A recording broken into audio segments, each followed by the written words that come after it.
I was 7 years old when I saw the Dambusters.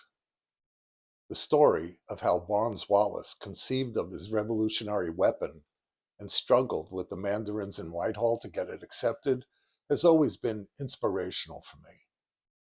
A young Robert Shaw can be seen as Richard Todd's co-pilot, and an even younger Patrick McGowan stands outside the final briefing room door.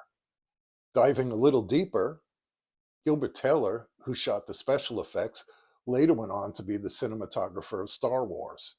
George Lucas used the dam sequences in this movie as a temp reel when editing Star Wars.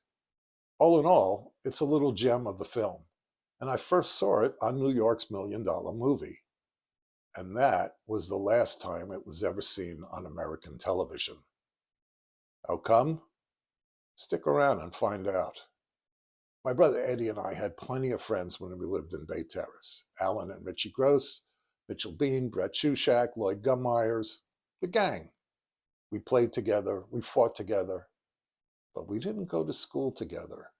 They went to PS 169, and we were bused to the nearby town of Bayside, where we went to Sacred Heart Elementary. That same year, I somehow convinced my mother that now that I was 7, the fabled age of reason, that it was reasonable for me to take the bus to Bayside by myself so I could visit some of my classmates. And she looked at me and she thought about that for a while. And then to my surprise, she said, okay.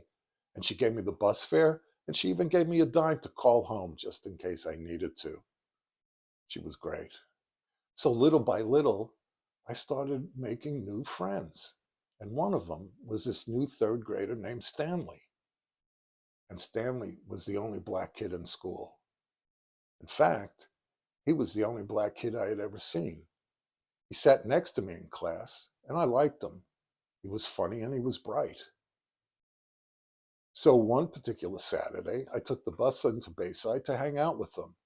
And the first thing I noticed was his family lived in a mobile home. I had never seen one of those before. And the second thing I noticed was the mobile home was sort of set aside, away from the other houses, the nicer houses, that sat cold and quiet with their backs turned to us. Anyway, I soon forgot about that, especially when his mom started making lunch for us.